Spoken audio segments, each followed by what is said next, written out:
Okay, so this week I want to talk about the lymph system and the immune system, and just kind of give a little bit of an overview of that. It's pretty complicated stuff, but it's important to know a little bit about it as a serious student of herbal medicine. Just to kind of know exactly what's going on, since we interact with the immune system so much in terms of trying to support the body through illness processes. And so it's good to know a little bit about the anatomy and physiology of what the immune system is and what it's doing, and that is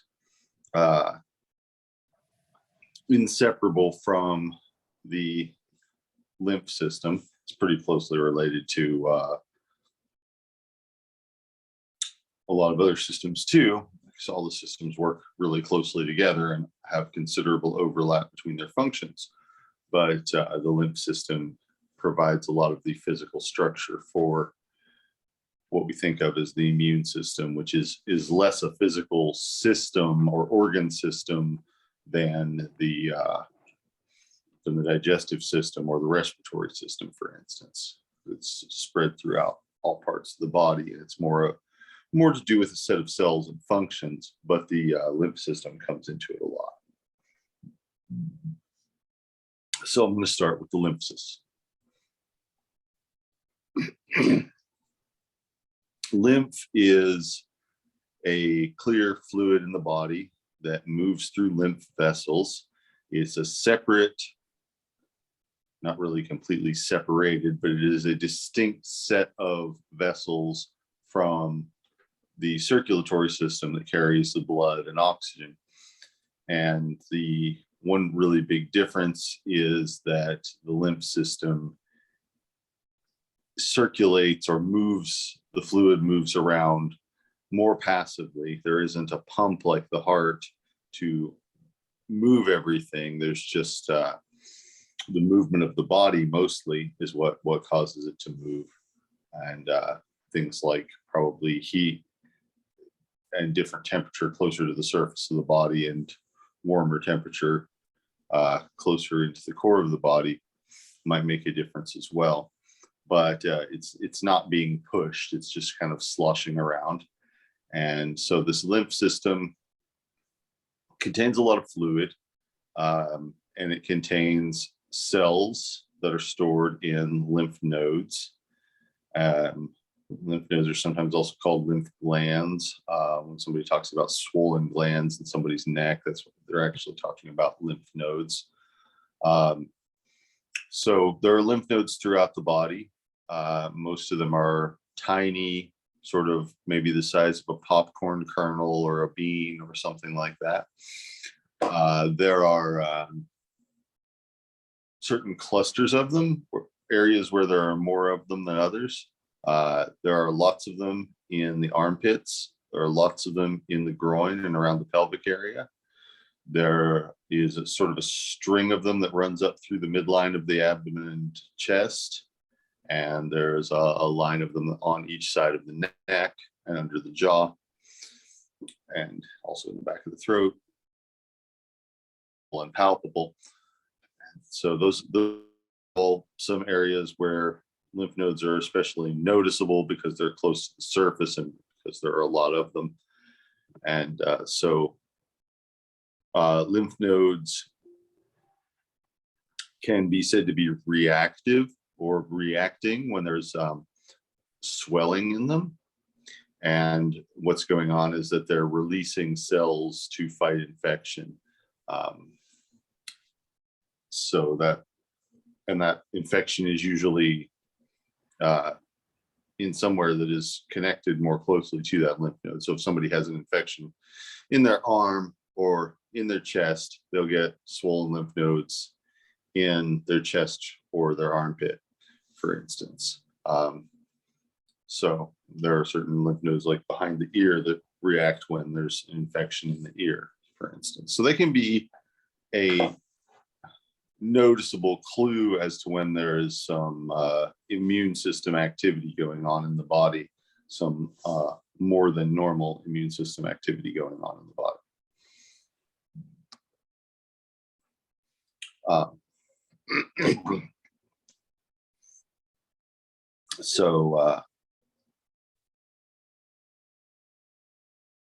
in addition to the regular lymph nodes, the lymph system also contains the spleen.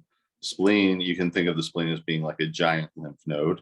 And it's sort of a main storage area in the body for extra cells, extra blood cells that can be released quickly, rather than if your body were to lose a lot of blood, rather than having to produce all these cells newly, it can release some that are already made and in storage, because there's meant to be a certain amount of certain proportion of different blood cells circulating in your system at any given time, and that stays fairly consistent unless something is going wrong. So the spleen just kind of stores cells until they're needed and then releases them into the system, so that there can be basically almost a whole new set of cells on more or less the spur of the moment if it's needed. And that includes white cells, which are the cells that have immune functions. So the lymph system also, one of the things that you'll notice about the lymph system is it's involved in inflammation.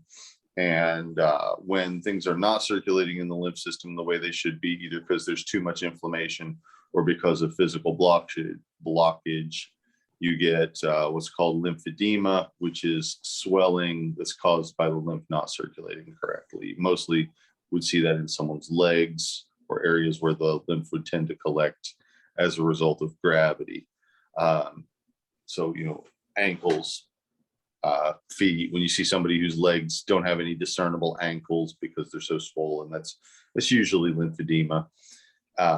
It has to do with there being usually too much inflammation and blockage and not enough physical movement, often because somebody's not able to move, and that results in that kind of stagnation of fluid and swelling. Now, if you think back to several weeks ago, we talked about the concept of inflammation and what exactly inflammation consists of.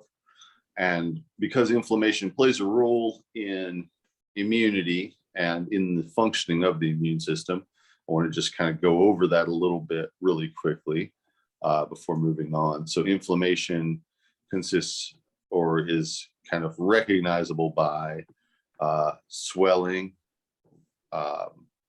lividity, which is like redness or changing color, heat, and pain. So those are all things that would be present when there is inflammation. And the purpose of inflammation, for the most part, is a couple of things. But one of the things inflammation is trying to do is close off areas and keep circulation from coming out of the area as much. So if an area gets swollen, like if a bug bites you and the area around where the bug bit you turns into a little bump, a little hard bump, then that's going to be basically all those cells in that area getting super inflated and not letting poison or bacteria that may have been introduced through that bite out into the rest of the system. So it's an inflammatory response to an irritant, to the digestive enzymes that the bug is produced to allow it to drink your blood or whatever. And so that's an example of inflammation creating a different set of operating conditions in a localized area that would make it harder for infection or foreign substances to spread from that area into the rest of the body.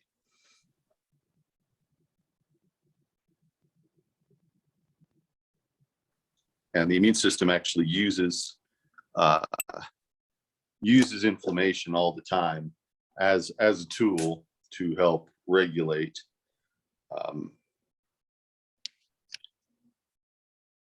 the possibility of infection. So it's what we'll see examples of is talking about it, but it's a very common strategy, a very common part of the immune system strategy is to produce inflammation. So it's important not to think of inflammation as entirely a negative thing. It does have its proper role in the body, but a lot of the time we don't want it, where it's, you know, it's either inconvenient, uncomfortable, or maybe there's just too much of it. So a lot of the time we're working against inflammation on purpose, even though it does actually have some purposes of its own. So the immune system, in general, there's a lot of different moving parts, a lot of different processes and things like that that are part of the immune system, or that have immune functions. We classify them together as a system, but really they're just all things that have immune functions, and they do work with one another, but that they're not structurally systematized in any way. They're all just kind of different things that are doing that are interacting with each other, mostly on a cellular or molecular level, rather than on a large physical level, the way that, say, the stomach and the intestines interact with each other. So there are essentially two categories into which we put immune strategies and functions in the body. We could call them the innate and adaptive immune systems, or innate immunity and adaptive immunity. Innate immunity is stuff that's there all the time, stuff that is non-specific.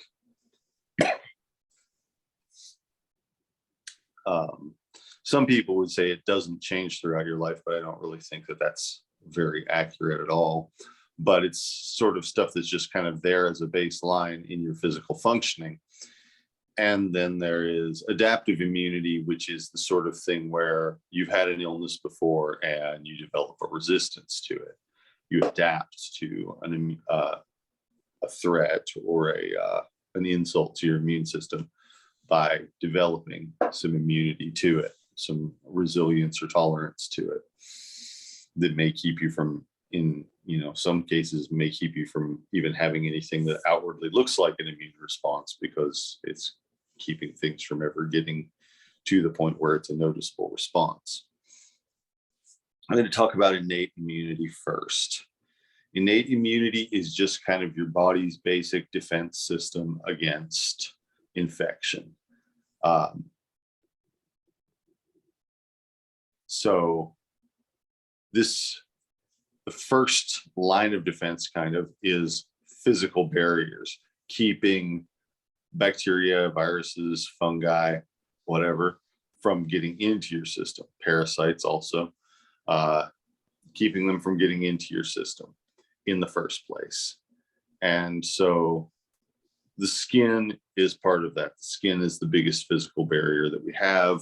It's also a thick physical barrier compared to other ones that we'll talk about in a second. But ideally, you don't have bacteria coming through your skin.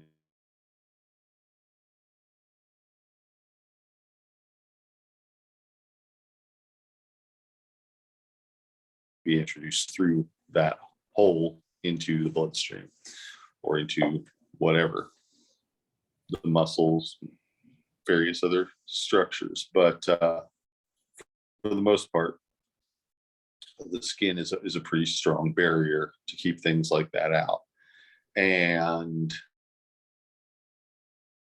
hygiene plays a really important role in that. So, if you don't have good hygiene, it's much easier to get infections on your skin, like, say, ringworm, or athlete's foot or something like that, can very easily come up if there's not good hygiene. And then that erodes the skin, that destroys or damages the skin, makes red marks, makes you itch, and then you get scratches, maybe causes some cracking open and weeping, which is a break in the skin barrier.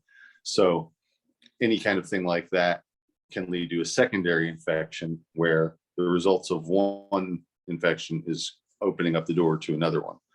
So that's part of why hygiene is really important. There are most of the skin infections that people get aren't all that dangerous, but they can lead to loss of immunity, loss of innate immunity.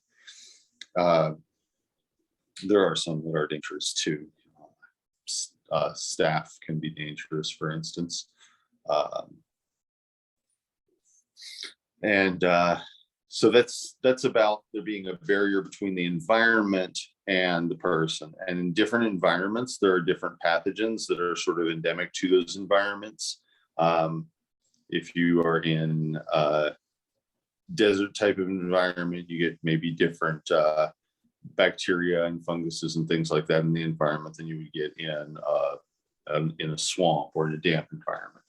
So those sorts of things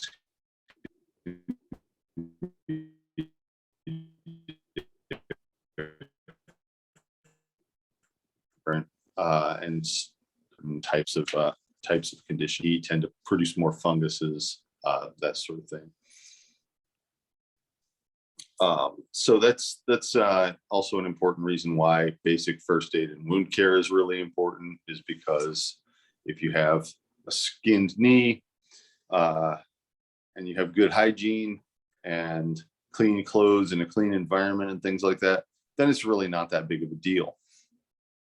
If you have a skinned knee and you're living in a situation where you're constantly exposed to a lot of filth, then you can get an infection a lot more easily, and that can quickly turn into something worse.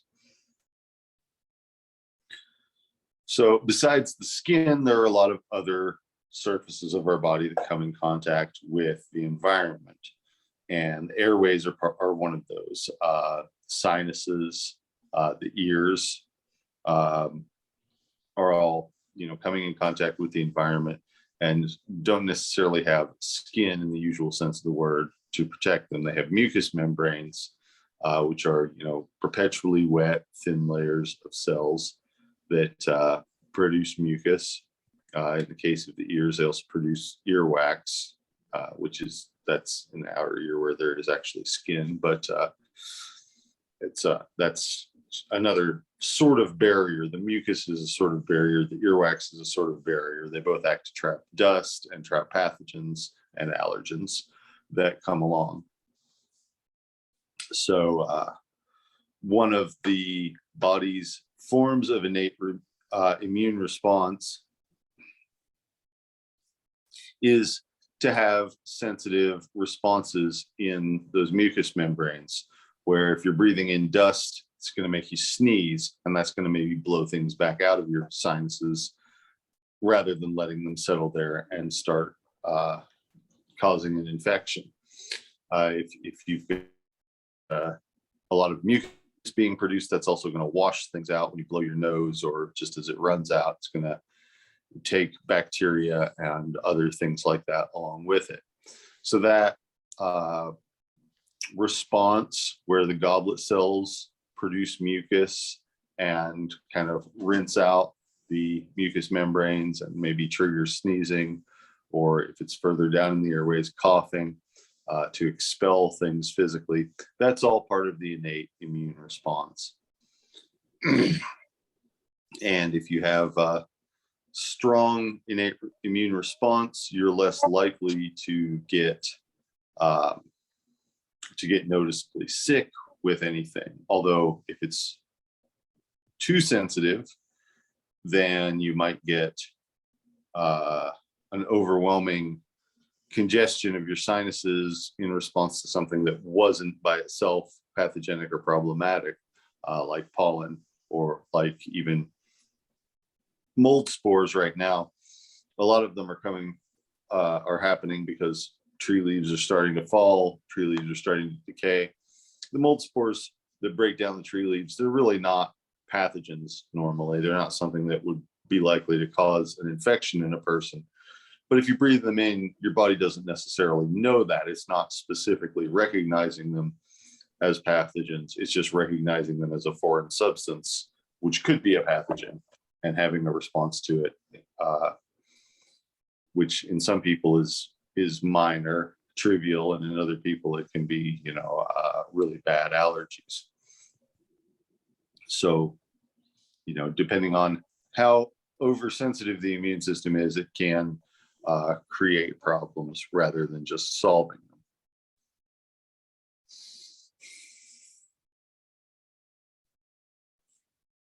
And then another part of the innate immune response is macrophages. And macrophages, I feel like, are sort of the most iconic part of the immune system, or the part that people most associate with, the thing that most people have heard of but not seen and kind of associate with the immune system are these white blood cells that swallow up other cells, that swallow up bacteria and things like that. And they can envelop them and then break them down and destroy them. They don't just do this to bacteria. They do this to damaged cells within your own body too. So it's a big part of cleaning up the process of metabolism and the cellular reproduction and so forth, is these white cells go around just breaking used cells or foreign cells or anything that doesn't look to them like a normal, proper human cell. They will attach to it, break it apart, swallow it up, break the protein down into amino acids that are very generic and not specific to any living organism or anything like that, and release them into the body. So these are all they're everywhere in your body. But if you get an injury or if something gets introduced into space under your skin, then you'll get a lot more of them. You'll get a lot of them drawn to the space, and they'll create, sometimes they will create pus, which is basically just dead white blood cells that have consumed pathogens or whatever, and then died, and then the fluid that they're in, which is essentially lymph, can form a pocket of pus, which sometimes is sometimes it's like an abscess. It's a swollen area. Sometimes these suppurate, they break open. Sometimes people lance them. You don't really necessarily have to lance them a lot of the time because the body will eventually reuptake what's in them, but a lot of the time they're annoying and people want to lance them. And if you do, you can just poke it with a sterile lancet and put a hot compress on it, and it will drain the fluid out of it. And that's a fairly simple thing to do, especially if it's on a non-sensitive part of your body. Like, you wouldn't want to do it if it was, by your eyeball or something like that. But if it was on your finger or your foot, something like that, which is often where they are, then, lancing and draining that is a small one, is a fairly appropriate do-it-yourself project. So that's another example of an innate immune response. It's not really responding necessarily to a specific recognized pathogen that the body has seen before or anything. It's just responding to something that is not recognizably human, and that might be recognizably but generically pathogenic or bacterial or fungal or something like that. That would be that would contain a set of substances that the body recognizes from the beginning as being foreign substances without having to be previously exposed to them. Okay, just a moment.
Okay, so in addition to the skin and other mucous membranes and the macrophages, the innate immunity also includes what's called the complement system, which is just sort of the molecular level innate immunity, rather than on the cellular level or the larger physical level. It's on the level of molecules and chemicals, specifically mostly enzymes, which are short proteins, basically. The body has these proteins circulating in it at any given time that are produced in the liver. Well.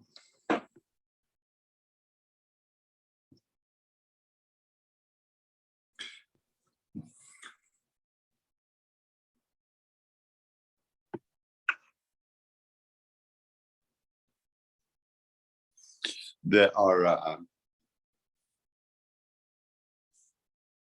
they're sort of like prodrugs or precursors to active substances.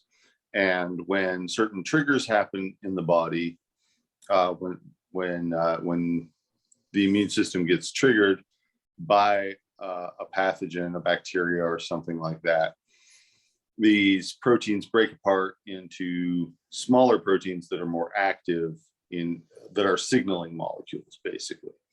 When they break apart into the signaling molecules, those molecules kind of direct responses from the body to happen. For example, the molecules might themselves attach to cells of pathogens, of bacteria or whatever, and break them apart. They might also attract other types of cells that will then kill them. So this is just sort of something that happens on a molecular level that triggers larger responses, cellular level responses, or that maybe acts as drugs or medicines, act as almost like your body's producing its own antibiotics that break these pathogens down when certain when it's triggered, and these things, they also will produce inflammation of them, cause cells to inflate and wall off areas, things like that. There are a lot of different actions that they can produce, but there are just kind of like a whole set of low molecular weight proteins that can turn into enzymes or hormones when triggered by other enzymes that are produced as a result of the body interacting with a bacteria or a fungus or a virus or other pathogen. That's called the complement system because it completes the innate immune system. It's kind of not something that is as readily observable. And you can see the skin and what's going on with the skin. You can see the mucous membranes, or you can see the effects of the mucous membranes being inflamed, and so forth. You can not really see directly an increase in white blood cells, but you can see it under a microscope. The complement system is happening on a molecular level, so you can't see that at all. People have been able to detect it by separating molecules out and filtering them, and then using different techniques to analyze them, but it's not something that's readily observable. So these are all things that are going on, and these are all things that can be influenced by herbs and by strategies using herbs. So for instance, I already mentioned hygiene as being one thing. There are also salves and things like that we use that are creating a barrier. Like if somebody is skinned their knee, and we put some calendula salve on that. One of the things that we're doing is that the oil and wax itself is creating a barrier that pathogens can't get through into the bloodstream. Another thing that it's doing is that the calendula is helping the skin to heal back, restoring the barrier.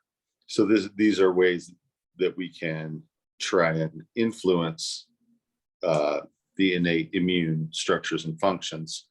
With the example of the sinuses, you could use something like ginger or black pepper that would cause the sinuses to drain, cause the sinuses to produce more fluid and wash themselves out more.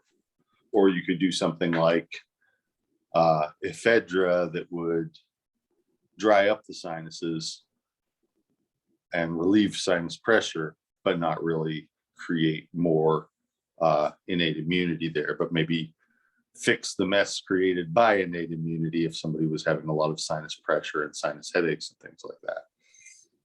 So, a lot of immune responses are kind of destructive. They're kind of, they're defensive, but they are, sometimes forceful and sometimes destructive of tissues and cells and disruptive of regular bodily function. Fever is another example of something that is part of the innate immune system. And this is also something that happens as a result of the complement system, is that, like I said, some of them are signaling molecules. And one of the things that they can signal to have happen is to turn up the body's temperature, which makes it less and less hospitable to microorganisms. And most of them will die of the heat long before you do. So fever is a pretty effective way to get rid of infection, but it's also disruptive. So a lot of the time we do things that are actually counterproductive to what the fever is trying to accomplish because it doesn't feel good.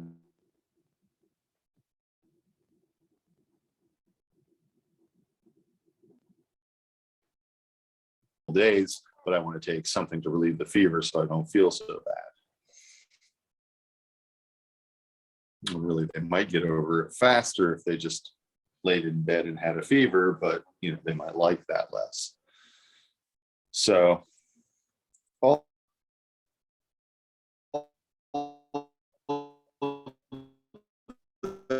that is the innate immune system, and basically, although of course as we get old, our skin gets thinner, our mucous membranes get drier, things like that. So it's not actually unchanging throughout our lives, but the structures and functions are always present.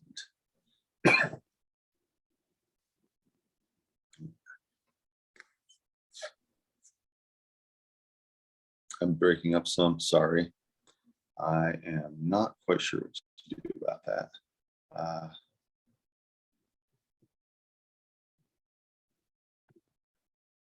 I can,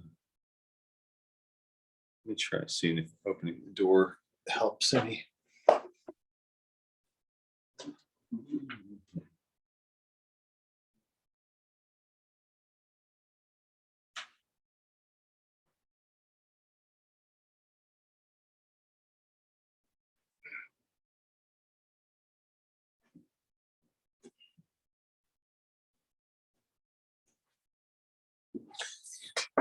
How's my audio now? Am I still sounding bad? Breaking up at all?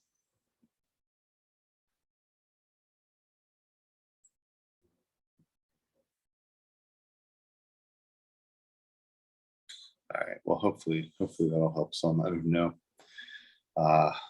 For some reason, I've been getting worse reception in the clinic than usual. I don't know if they took down a cell phone tower or something like that. I don't know. I'm not used to it working that way, going that direction. But all right. So. So that's innate immunity.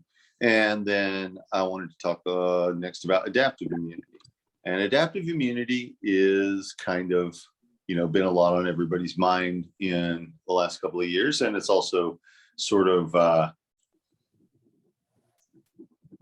what a lot of people think of, a part of the immune function that people maybe are more familiar with, or more theoretically familiar with, which is that you get exposed to something and then you're more resilient to it.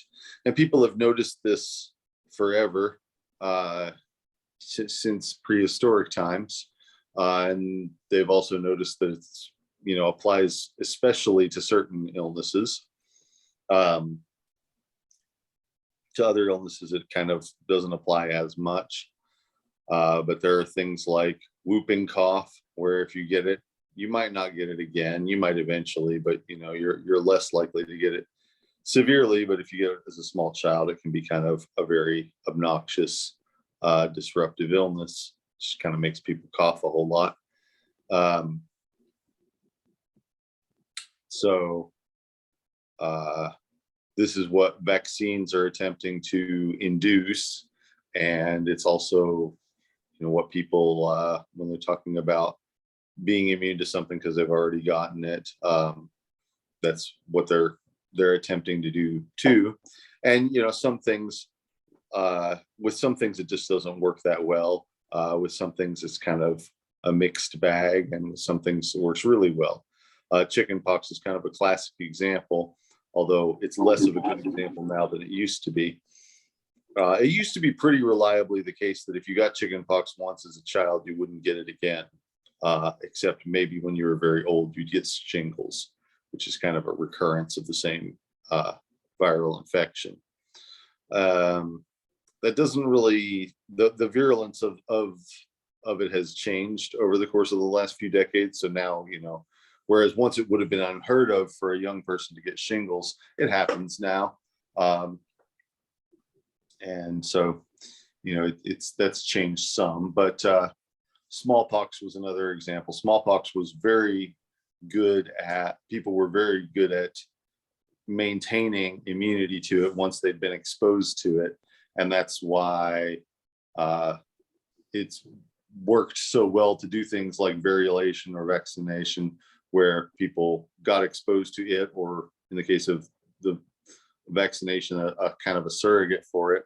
And it made it so people didn't get it again. And it worked really well with that particular virus in a way that it didn't with most other viruses. So it's really like the only human disease that's ever been completely eradicated, seemingly completely eradicated, is because it's much more susceptible to that kind of, to basically to the adaptive immunity. So that once somebody's had it, they usually won't ever get it again. There are other things that are less intense like that, that show up as childhood illnesses and then maybe are serious as childhood illnesses and then not as serious later on. Strep throat's a good example. Some children, not all of them certainly, but some children, when they first get exposed to strep in their life, develop a condition called scarlet fever, where they get a fever and they get a breakout all over their skin, and they can be very sick. And people sometimes die of it, not very often, but it used to be a major childhood illness. It used to be that people would get it and they would be very sick for a couple weeks with it. But if adults get anything from it at all, they just get a sore throat usually. Now, there is the possibility of having untreated strep that kind of goes on and causes other problems,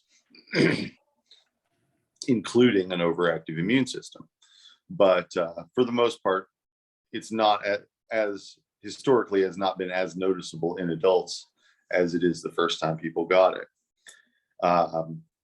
When I was traveling, I had a really interesting experience where I was talking to some women, and they were talking about a member of their group who wasn't there today. And somebody said that she has boils, and they all started giggling about it. And the word they used for boils was kalazar, which means black boils. And I think of this as being kind of a serious illness. It's caused by a bacteria called Leishmania, and Leishmania can cause boils on the skin. It can also get into the organs and can cause serious illness or death. And so these people are laughing about this person having this. Like, why are you laughing about that? What's funny about that? And they're like, don't you understand? She's come down with boils all of a sudden now. No, I really don't understand what you're trying to say. And they're like, well, it means she's pregnant. And I'm like, oh my God, I've never heard of this in my life. You know, we don't have that here. You know, if people get pregnant, if anything happens, they get nauseous in the morning, and they're like, what? How could a woman ever have a healthy baby if she's nauseous during her pregnancy? You know, to them that was shocking, and to me, the idea of somebody coming down with leishmania while they were pregnant sounded pretty dangerous. But in their environment, which was in Uzbekistan, pretty much everybody gets this bacteria as a small child, and then when people become pregnant, their immune system is acting a little bit different. Their hormones are different. There's steroids in their system. And so a lot of the time people will have a mild recurrence of this condition. And for some people, it's kind of like an early sign that they're pregnant. And so that was what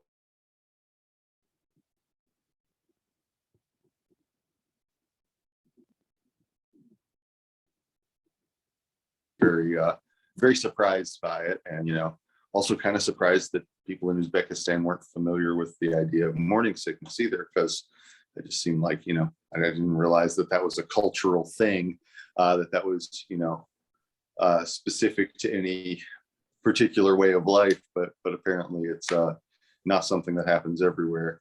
And, you know, people in that area tend to have lower consumption of calories in general, so that there's less of a chance of having something like high blood sugar and nausea and things like that during pregnancy, because the body's doing the best it can to hang on to the calories that it gets.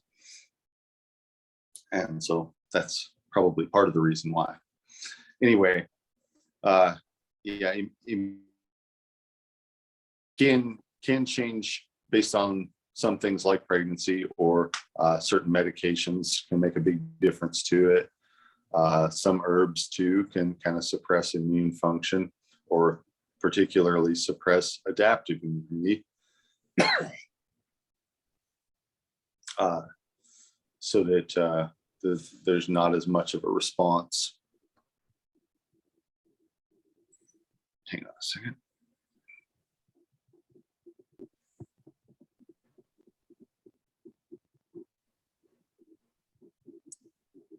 I don't remember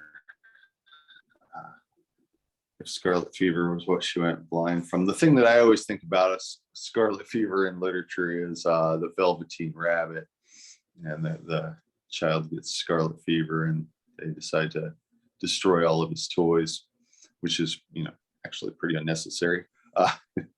Probably didn't help. But yeah, it can be a serious illness, and especially, you know, now people would take antibacterial substances for it, but in the 1800s, depending on where you lived and who your doctor or herbalist or whatever was, people might not have known about antibacterial or anti-infective substances. So while garlic and myrrh works just fine against it, not everyone would have known to do that. So people had different ideas about what to do. And so sometimes if there was a fever, people would be, usually will make the fever go away, but it doesn't make the pathogen go away. It just changes the body's chemistry and makes it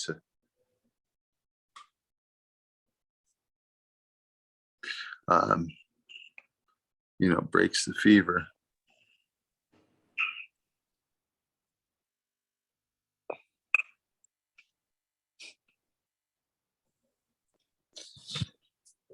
Yeah. So yeah, back to the general topic of adaptive immunity. So what's going on there when it happens is that the immune system interacts with a pathogen, and there's a particular type of immune cell called B cells, which are sort of the memory keepers. They attack attach to this cell, and then they create proteins, which we call antibodies, that will bind to specific sites on the pathogen if it ever encounters the pathogen again. So once somebody's been exposed to a pathogen, a lot of the time they'll have a low level of circulating antibodies to that pathogen all the time. So you can sometimes tell if someone has ever had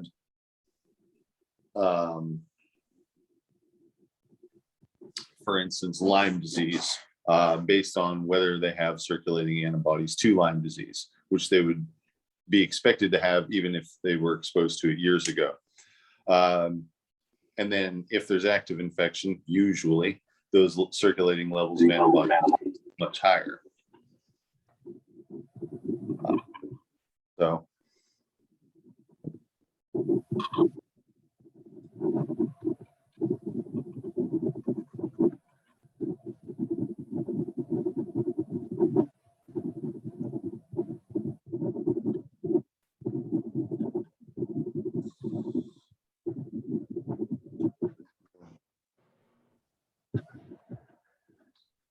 So the B cells produce these antibodies, and the antibodies, when they're released or when they come in contact with a pathogen, they stick to it, and they act as sort of signaling molecules that draw other cells to it, which will destroy it, other immune cells to it, which will destroy it. And so there are various strategies that pathogens have developed to avoid this happening. And when I was at Western Kentucky University when I was 15, I was part of this research project that was trying to figure out why the pathogen that causes African sleeping sickness doesn't get dinged by the immune system if somebody gets exposed to it. And we never figured out why, but somebody else eventually did, which was that the organism, the parasite, trypanosoma, that causes African sleeping sickness, which is spread to people by a fly bite, but the pathogen that actually causes it is a microorganism. And that microorganism is able to change the protein coating on its outer surface. So it's kind of acting like a chameleon or an octopus or something when it changes its color. It's changing the protein surface so that it's not the same protein surface that the immune system recognizes. And so it's no longer realizing that it's the same thing that causes a problem, and is able to evade it that way. Another strategy that pathogens have is that sometimes they create a sort of starchy matrix around themselves called biofilm. Now, plaque is the most physically familiar form of biofilm. The plaque on somebody's teeth, it's exactly the same stuff. The bacteria created around themselves just as part of their life process, but it acts as a protective layer that protects them from the immune system being able to interact with them, being able to destroy them, because the protein in their surfaces that would be getting recognized is covered in something else, a layer of slime. And we've since learned that other organisms that might live in the body or in the bloodstream use this same structure or the same process of creating biofilm around themselves, or creating sort of a cyst. Amoebas are an example of this. They create a sort of cyst where the amoebas are inside of a little clump, and the outside of the clump is something that protects them from detection by the immune system. And so somebody can have that in their intestine for a long time without it causing any problems, and then it can re-erupt and cause an infection. Because for a lot of things, antibodies sort of wane over time. And that's what we're finding out about COVID, is that somebody can get it or get vaccinated for it, and build up some antibodies to it, but they can also get it again. And it's partly because the level of antibodies that would be protective doesn't stick around for very long. And that's been true of the common cold and other coronavirus carried viruses for a long time. And it's something that we've been aware of with colds and other similar illnesses, is that if you've had it, it doesn't necessarily mean you can't get it again, or the protection is the adaptive immunity for it is, it's there, but it's not super reliable the way it is for some other pathogens. So yeah, the amount of adaptive immunity that you get from a history of exposure varies from almost perfect to almost nothing, depending on what the pathogen is. And with a lot of things, you get at least a few months of adaptive immunity, maybe a year or something like that, but not necessarily a long time.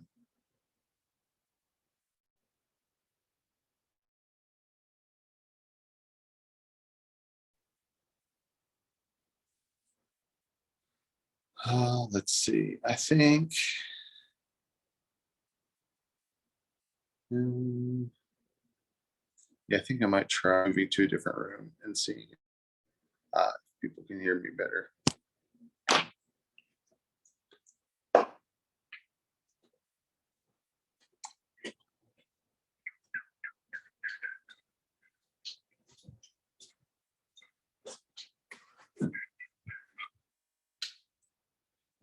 How's this? Can everybody hear me okay?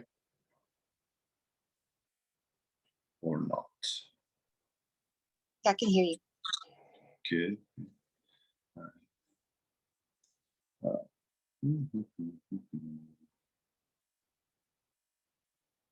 All right.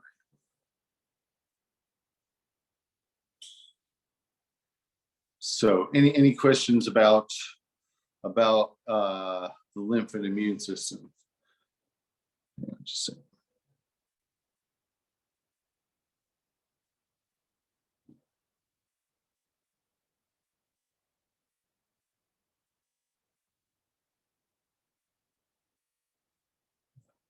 just a minute.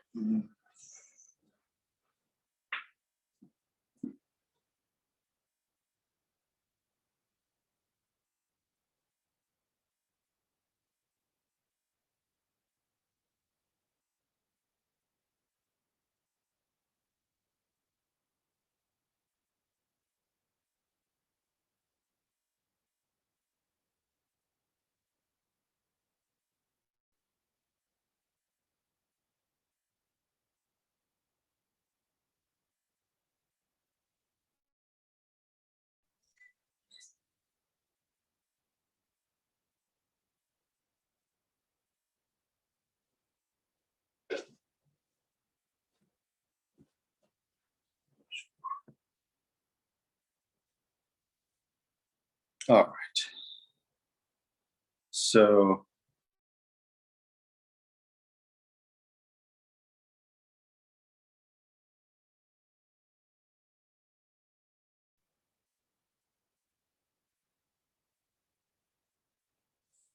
all right. So I had a question of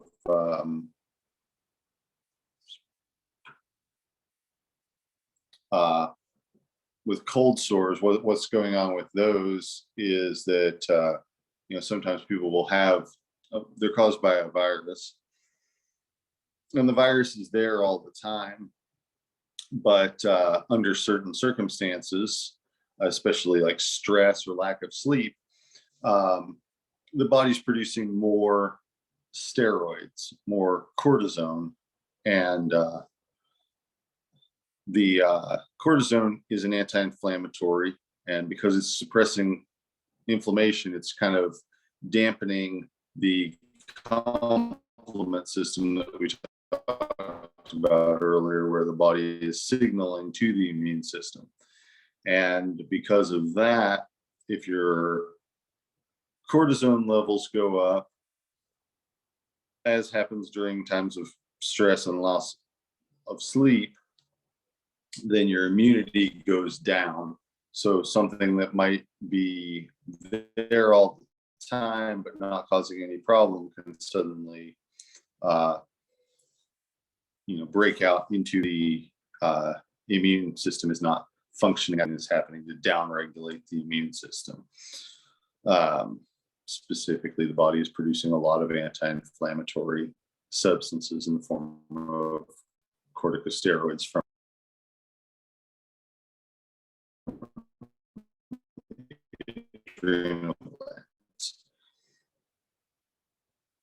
question about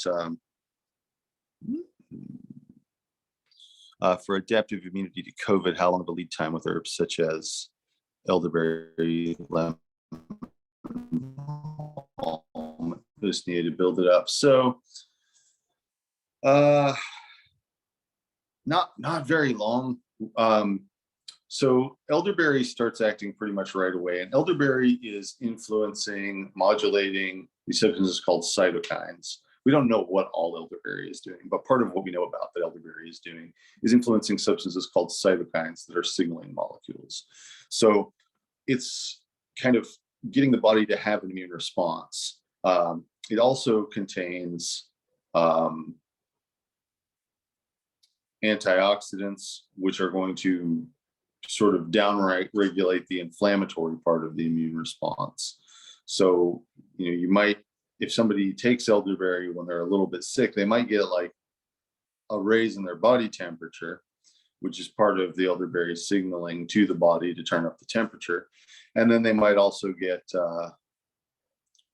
because of the antioxidants, they might also have a shortened duration of time that they're feeling sick. So it starts working pretty much right away. The usnea is kind of working on a different set of things. For one thing, it contains some usnic acid, which might be directly antiviral. It might be actually keeping the virus from replicating. It might not, I'm not sure. That's what I'm hoping it's doing. But it does contain this acid that has been shown, at least in a laboratory setting, to be pretty strongly, and it's decreasing inflammation, body aches, and some other symptoms at the same.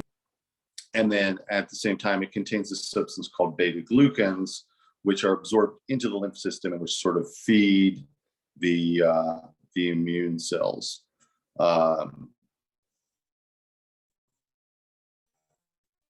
So it's kind of providing energy, nourishment to immune cells, difference to how the virus is working. And balm is kind of doing the same thing, and then also helping to relieve symptoms by helping people sleep. It's making them sweat more, which is changing how their body chemistry is working too, maybe relieving some of the discomfort of fever and things like that. So they all start working pretty quickly, but they also all have some stuff that they're doing that takes more time to work as well.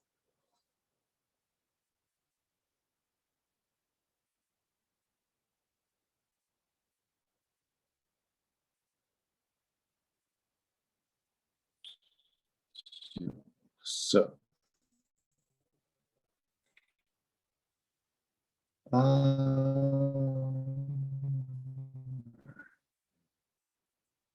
and,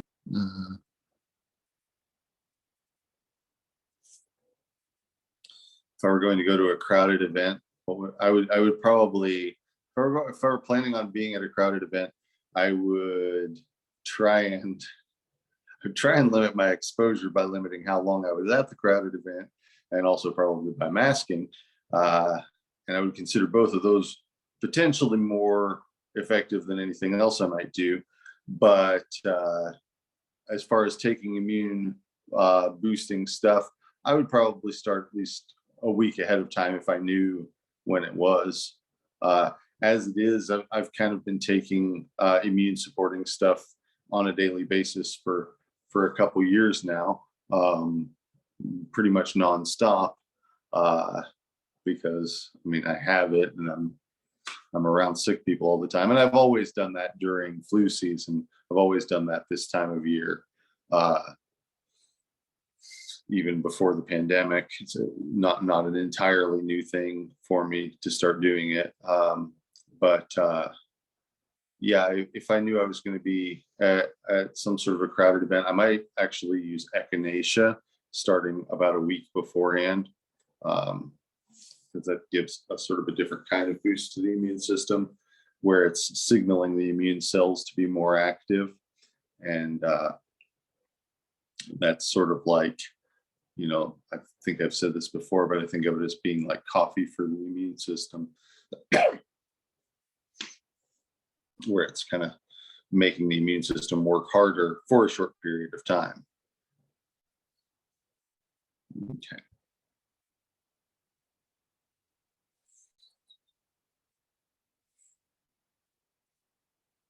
All right. So one of the herbs that I wanted to talk about this week is reishi. Reishi is also known as Ganoderma.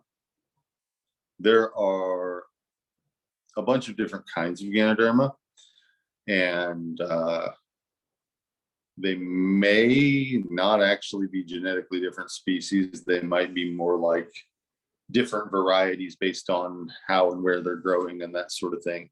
But they're all in the same genus, Ganoderma. And Ganoderma lucidum is the sort of traditional Latin name for reishi, although that I would not be surprised if that got revised in coming years. Some other species that you might see in commerce or in practice are Ganoderma tsuge, which grows on hemlock trees. And Ganoderma applanatum, which is more of it's also called artist's conch, but it's a species that's more common around here.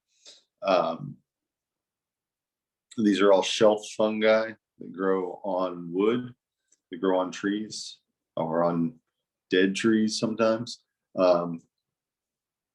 They are potentially destructive to the trees. So, for the tree, they're kind of a pathogen, but for us, they're often used as immune supporting herbs, immune supporting medicinal mushrooms. How's my audio doing?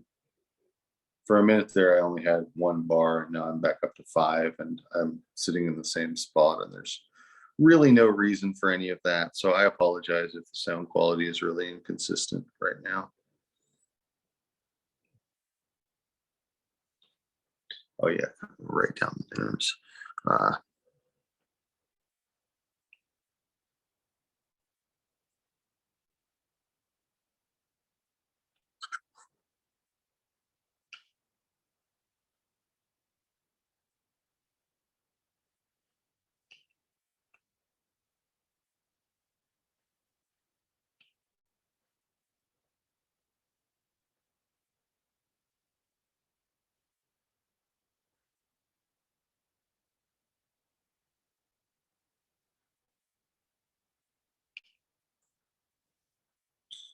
So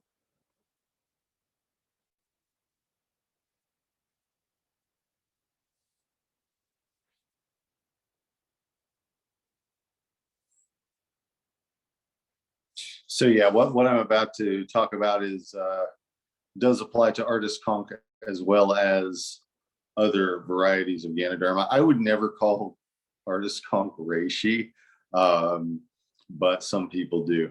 I would distinguish between the two, but they're very similar, and medicinally they're pretty much used for the same stuff. The name reishi, its earliest reference to this herbal medicine that we have in writing is from ancient Chinese texts, and they kind of describe multiple different varieties of it that don't seem to go along with any species type of lines, but have more to do with shape and color.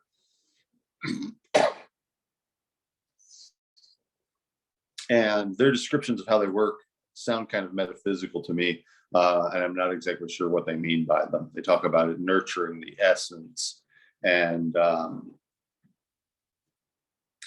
sort of elevating a person's spirit, but they don't seem to be meaning that it makes people in a better mood. They seem to be talking about it almost like changing somebody's personality to make them more holy. So I'm not exactly sure what they meant by that, and I'm not sure that anybody else is either, because it was thousands of years ago. But they definitely have been viewed as being not exactly psychoactive, but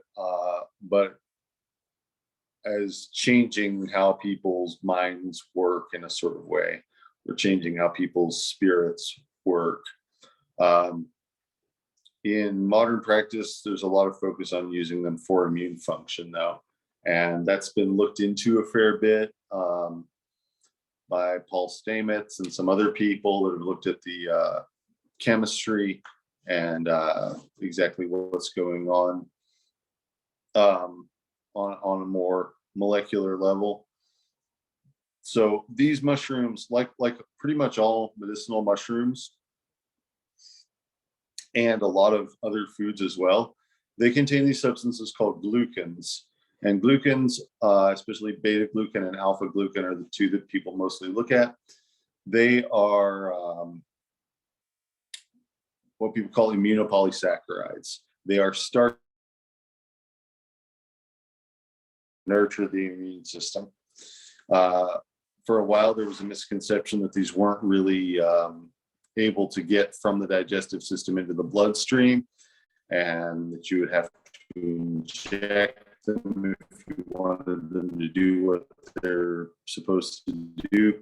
But we now know that that's not really correct efficiently, but maybe 20% or so of what you take by mouth gets absorbed in the small intestine into the bloodstream. And so these are substances that are capable of promoting the innate immune response, and in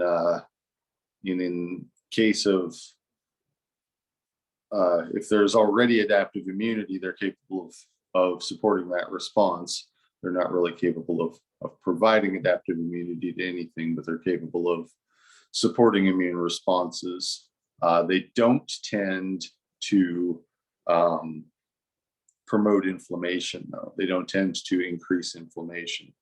So a lot of the time when you talk about immune supporting herbs, people will be concerned that that they would support, or that they would enhance destructive autoimmunity situations where the immune system is actually causing damage to the body, like in inflammatory bowel syndrome, or Crohn's disease, or something like that, or rheumatoid arthritis, or lupus. There's a whole bunch of them. What they all have in common is that the immune system is having a response to the proteins in connective tissue.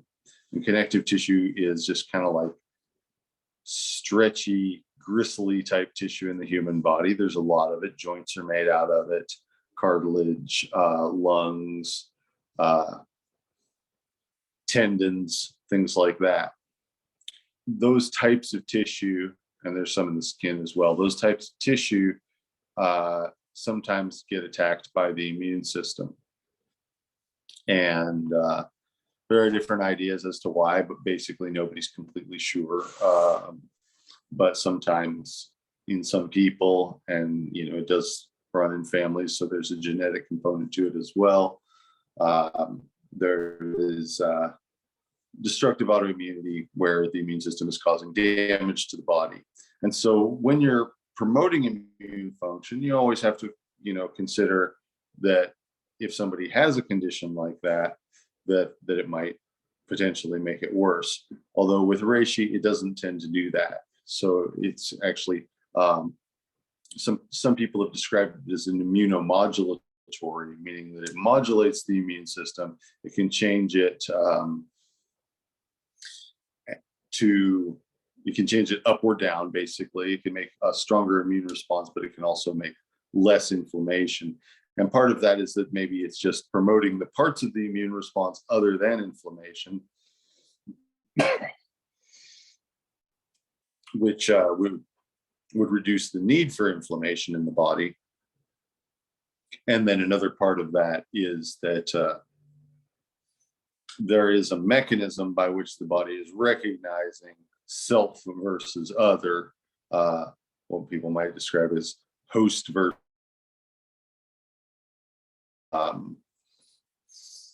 versus graft in some cases, but your own body versus the stuff that's not your own body that your immune system is trying to get rid of.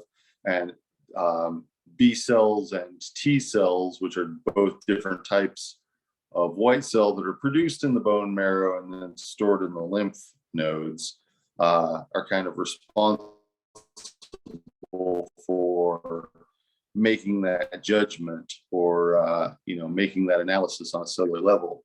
So it could be that certain herbs like reishi are actually enhancing the function of those cells, or it could just be that they're decreasing or increasing parts of the immune system other than the destructive parts. It would be lovely to have a lot more study on that than we actually have. But clinically speaking, I can tell you that using reishi in people with autoimmunity is usually helpful, and using reishi in people who are who don't have very strong immune systems, or who have maybe have a history of repeatedly getting sick, catching everything that comes along, that sort of thing, that it can really help with that as well.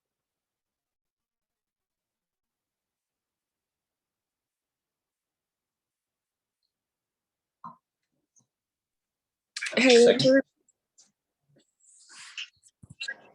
Just a second.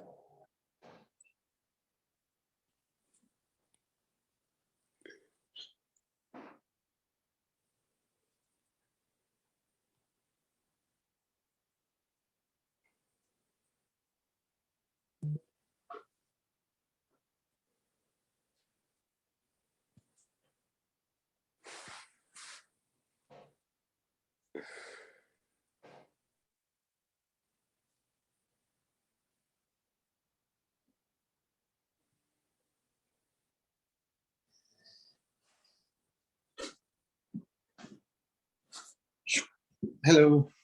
Hello. How are you?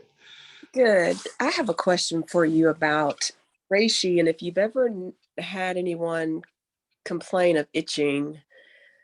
I usually have had no issues with telling folks to take reishi, except for one woman. She was like a double ovarian cancer survivor, and we had talked about starting her on reishi. She got some from Gaia Herbs, which generally tends to be pretty good, I think, but if you're looking for capsules. And she said she couldn't take it because she just started, it caused to itch. And she's not allergic to mushrooms or anything.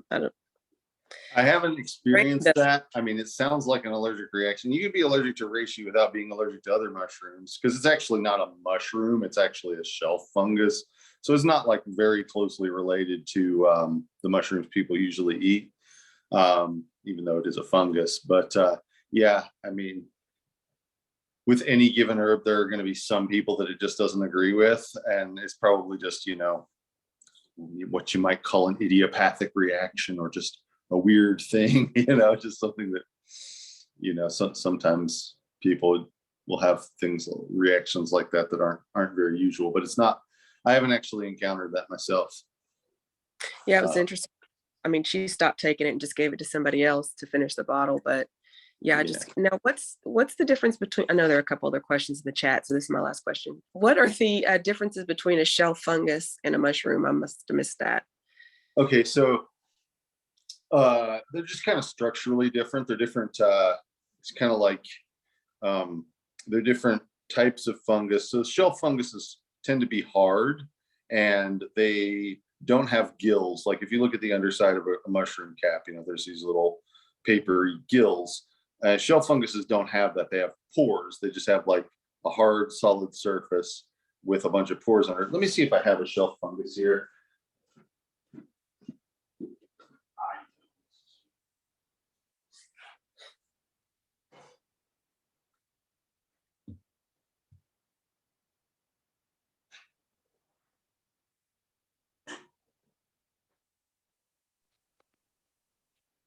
I don't know if you here. Let me see if I can start my video. I actually have a book out right now. Yeah, I don't have any here to. I was hoping I had one I could show you, but yeah, they're basically like hard, almost like wood, and then the underside of them is just like a Can you see solid that? surface with little pores. Can we see Okay. that? Yeah. So the kind of one on the top corner there is more like it. So yeah, they're structurally different, and they're related, but they're not so closely related. Okay. Well, I think that's helpful because I have some reishi here and it's like rock hard. And of course they tell you if you're going to boil it, um, to do it for what, like an hour? Like it takes a long time to actually pull out the good stuff if you're going to use it as like a broth. Yeah, and stuff, but yeah, usually if I'm going to make it, I put it in a big mortar and I pound it and break it up into smaller pieces. But usually I'd like bring it to a boil, simmer it for 15 minutes, and then like let it sit for hours Okay. to really get the stuff out of it. And then after I've done that, I would usually like combine some alcohol with it to get some other stuff out of it that wouldn't dissolve in water. Mm. I like to do it that way, but yeah, the traditional way of doing it is actually just the hot water, and that gets the glucans out of it and some other acids and things that are in the mushroom that we don't necessarily know that much about what they do. But besides the immune function, a lot of people take reishi as sort of something that makes them feel more energetic and gives them a general sense of well-being and stuff like that. So there's like reishi mushroom coffee out there, which I think tastes like a weird mixture between coffee and mushroom soup. But it's kind of, to me, flavor-wise, it's not a combination that works. But there are people that like it. And it's fairly popular, and it's supposed to kind of be enlivening as well as immune supporting. And how much alcohol do you add when you're just maybe like 30% to whatever I'm just kind of guessing. 20%. I want to add about 20%, which is like enough to not have it go bad, enough for it to be shelf stable. Okay, perfect. Where we just basically made the decoction and then added enough sugar to it for it to be shelf stable. Yeah. All right. So hang on a second.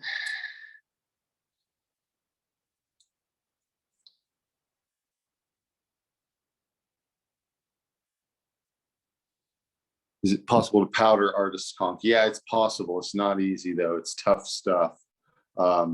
If I were going to do it, I would do it I have a really heavy stone mortar where the mano, the handpiece, the pestle, weighs probably 1.5 pounds or so. And then there's a big heavy stone bowl, and just kind of like pounding it and crushing it rather than grinding it. Because if you try to grind it, it's going to break apart into little thread-like pieces. But little fibers, but if you pound it, you can crush it up into powder. If you have a hammer mill or some mega expensive herb powdering equipment, you can definitely powder it. But as far as don't try to put it in your blender; you'll ruin your blender. And if you're trying to do it in a regular mortar and pestle, you'd have to do a very small amount of it at a time. It would be pretty painstaking, but it can definitely be done. Now, so I got to get my power cord to plug back in because I left it in the other room.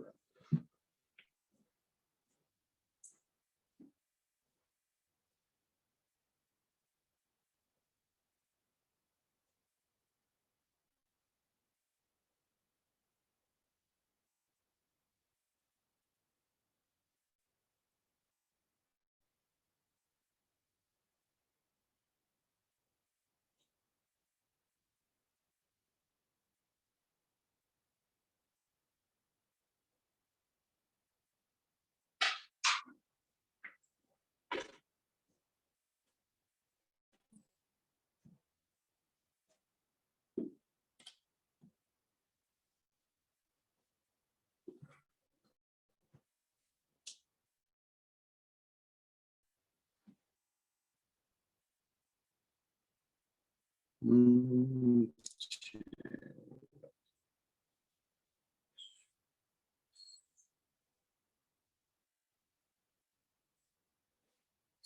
as far as the difference between reishi and artist conch, yeah, the texture wise, they're pretty much the same. Sometimes reishi is a little bit thinner, so that makes it a little bit easier, but pretty similar. It's like they're made out of the same stuff, but the shape is a little bit different. So yeah, both very hard things. There's this thing that I've seen as a T-shirt and a bumper sticker and various other things that say that all fungi are edible, but some are only edible once. And I always think about reishi because it's like it's not very edible. It's very it's kind of inedible due to texture. But you know, I suppose you can swallow anything if you grind it up into small enough pieces or whatever. Is reishi easy to grow? I don't know. It's slow growing. It grows on trees. I've never intentionally grown it. There are people that do, but I'm not sure if it's easy to grow or not. But I think it would take a while to grow. I've definitely seen where people were growing it in like bags of sawdust, but I don't know much about how long it takes to grow or anything like that. If you know the right areas of the woods, you can just go out and find it, though. And so that's what I've been doing.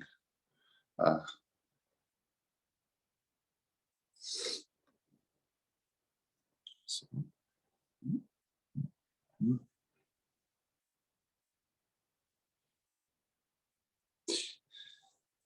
yes, I have found reishi in Kentucky. I found, yeah, especially growing on maple trees in the mountains. So yeah, we've got a few different species of Ganoderma that grow here. So yeah, they're out there, but you know, depending on where you live, the artist conch might be a lot more plentiful. And I always encourage people to gather what is plentiful where they are.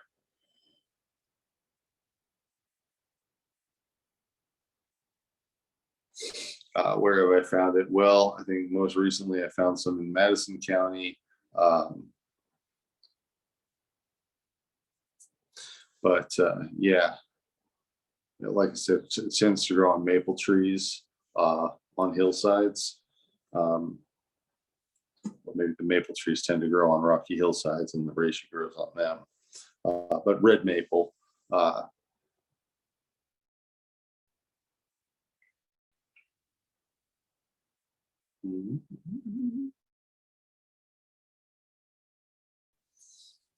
so yeah, so reishi is kind of a mystical plant, kind of a mystical, not really a plant, it's a fungus, but you know, we use it as an herbal medicine, and you know, may somehow make people holier or change their essence, whatever that means. But it definitely has a measurable effect on the immune system and on white cell counts and things like that. When people, if people take it and then are responding to an illness. So it's also something that is not, you know, whereas echinacea is more like coffee for your immune system, this is more like a good healthy breakfast for your immune system that helps it get its work done.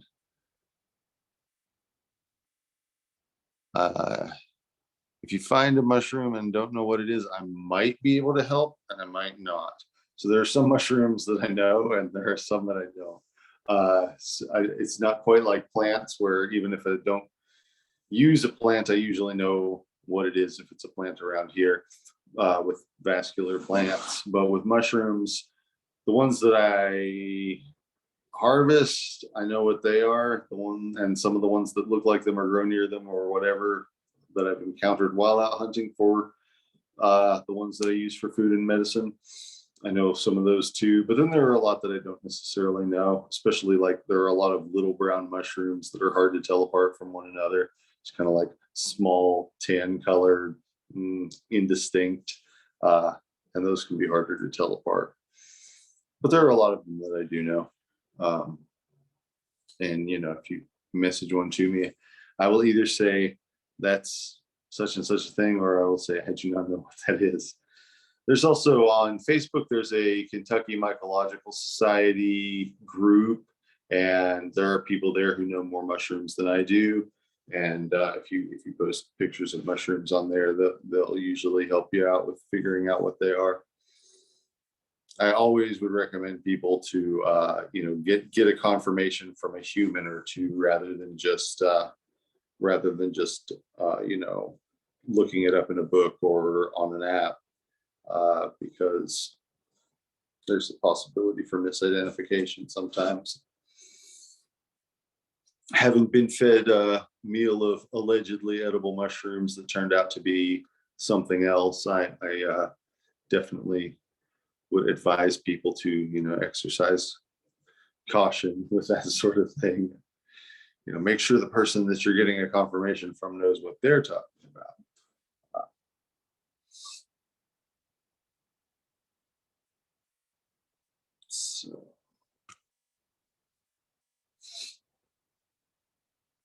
So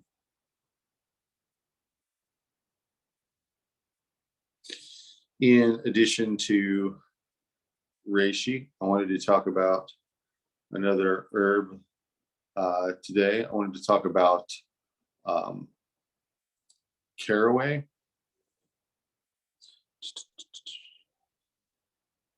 Yeah. There are not that many species around that will kill you. There are quite a few that will make you throw up and things like that. There are a few that can kill you. So if you learn the ones that can kill you and avoid them, you're probably not going to do worse than make yourself really sick. But no guarantees. You might find a new one that kills you that people didn't necessarily know. Yeah. So I wanted to talk about caraway. I hope I haven't already talked about it, but no, I don't think I have. Caraway is a medicinal plant in the same family as carrot and dill. I'm not aware of it growing on its own anywhere around here, but it's an easy thing to grow in your garden, in your yard. You just basically kind of have to throw the seeds down and let it grow, and then harvest the seeds when it goes to seed again. And seeds are the part that's used medicinally, and it has a couple of different medicinal effects. The most famous one, the one that's most well known, and kind of the one that you're most likely to see it promoted for, if anything, is what's called a carminative. So it helps promote digestion and reduce gas. If you hold a caraway seed in your mouth, you'll notice that it increases salivation. It does the same thing basically all the way down your digestive tract. It's got a lot of aromatic acids in it, which stimulate the lining of the digestive tract to produce digestive juices.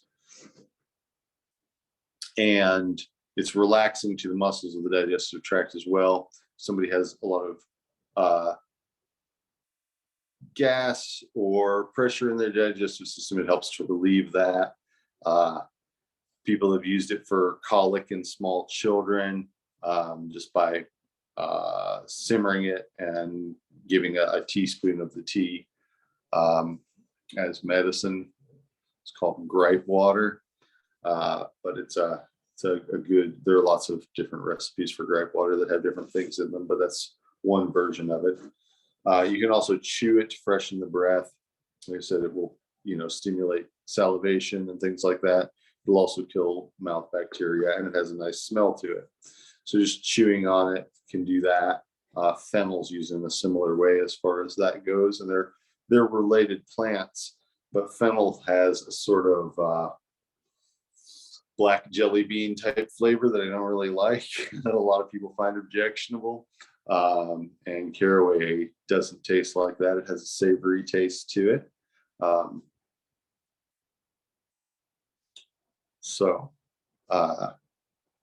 The other thing that I really love caraway for is that it's good for anxiety and stress. It's not as good for acute anxiety as some other herbs. Like if somebody were having a panic attack, caraway is not what I would give them. But it is really good for that sort of constant low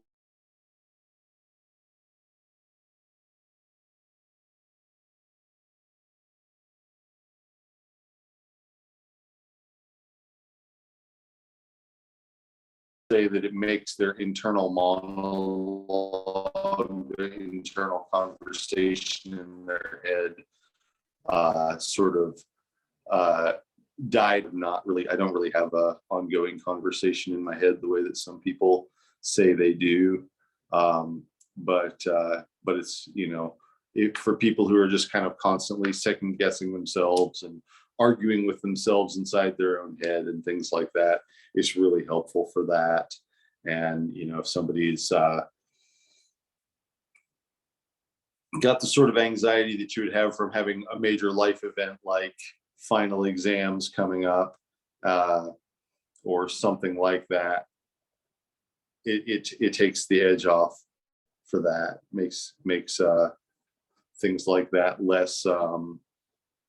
less compelling, feel less intense for people.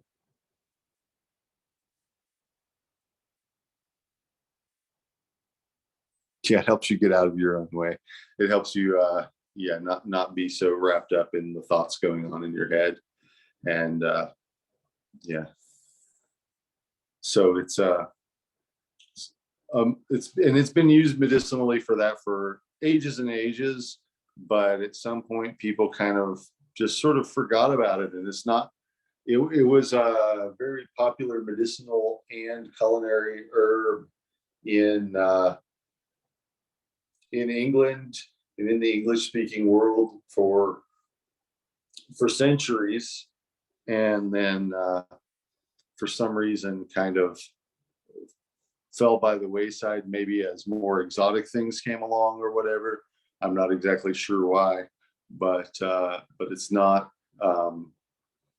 if you go to your local herb shop, they will almost certainly not have caraway tincture. If you go to the spice department, they'll probably have some caraway seeds, but it's more for culinary use. And so it's kind of, one of these herbs that's accessible but overlooked, underutilized, even though it's accessible and fairly cheap to come by and things like that. It's not a major medicinal plant in commerce, but it's a good one to know. It's a good kitchen herb that you can use. And like I've said, a lot of the time I think the kitchen spices are really great medicine because they're powerful enough to have these strong tastes and flavors and things to them. But if it were easy to overdose on them, they wouldn't be in the kitchen. Even something really intense like cayenne, it'll make you uncomfortable, but it's not going to cause you any real harm. So, or it's very unlikely to cause you any real harm beyond painful burning sensations if you eat it, but or if you get it in your eyes or something like that. But even then, it's not going to like blind you or something. So they're pretty safe, and they're tend to be pretty effective because they've got enough secondary phytochemicals, enough medicinal substances in them to make them taste strongly, and select enough well tolerated enough medicinal substances that people just pour them into food with impunity. So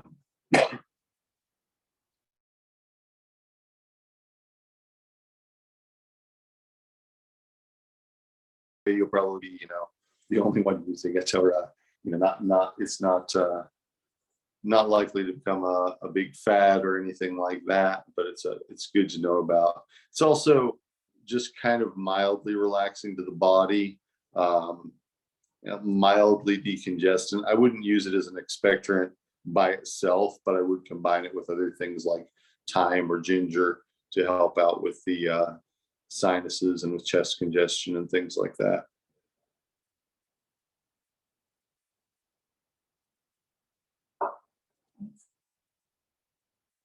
But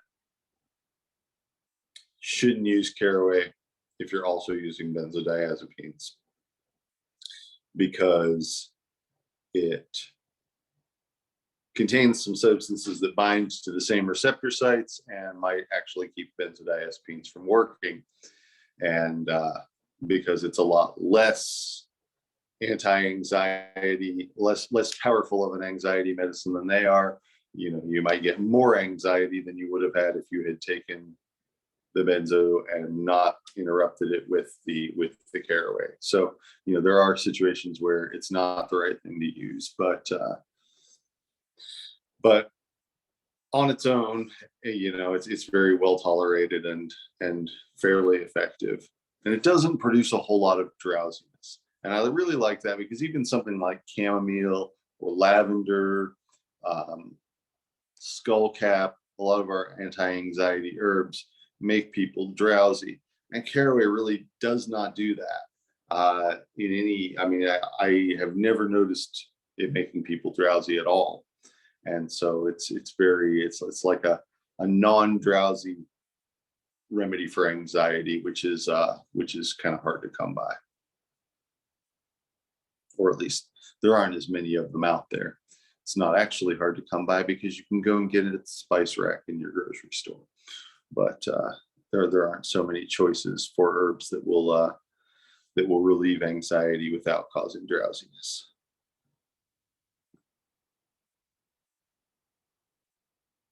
All right, any questions about that?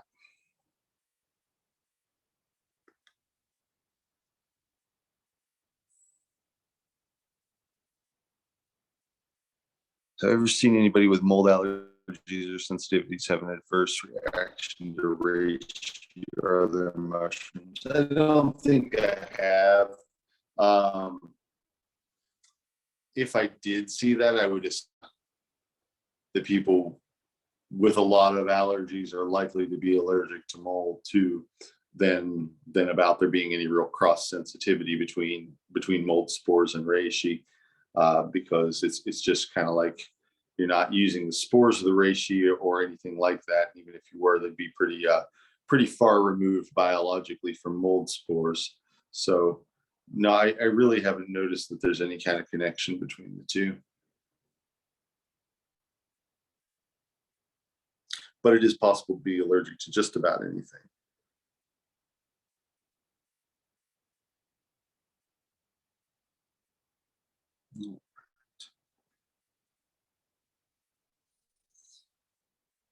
All right.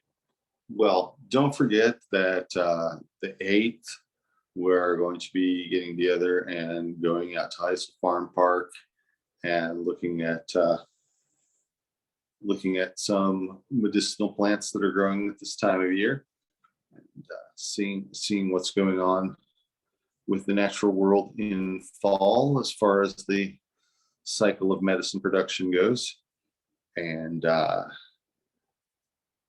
also, if you're still working on your plant collection, now is a great time to get it while there's still stuff to go out and get.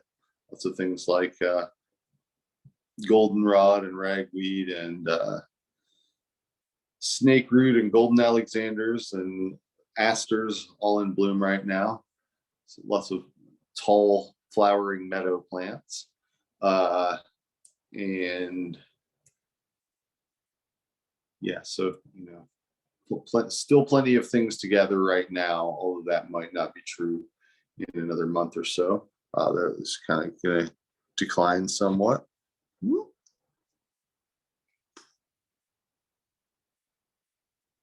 I think if you wanted to include some spore prints, I think that could be interesting.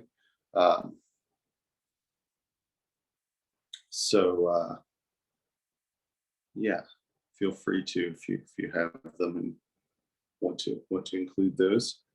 And then let's see.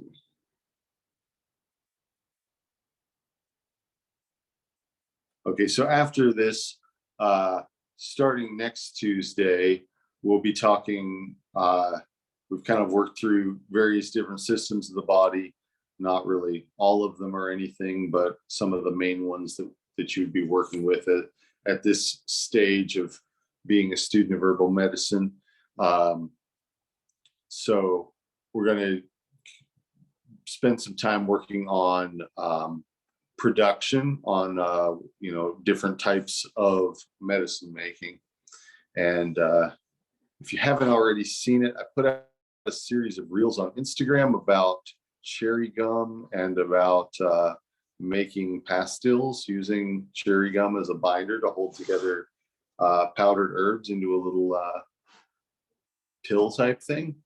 So that's an interesting preparation. It's kind of artisanal, not necessarily something that I do a lot of in the clinic, but it's a good skill to practice, and it's a good skill to have for making your own medicine.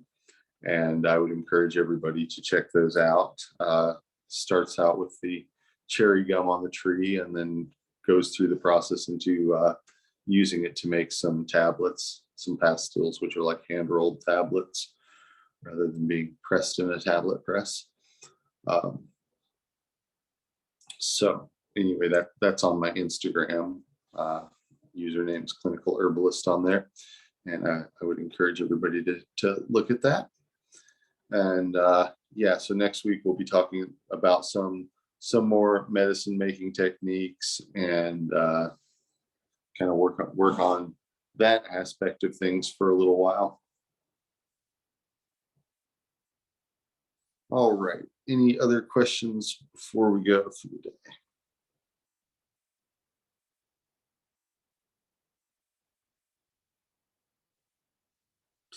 All right. Well, thank you all for coming, and I will get this video up on the YouTube channel, and I will talk to you again soon. Thanks. Good night. Thank you. Have a good Thank you. evening. Thank you. Thanks.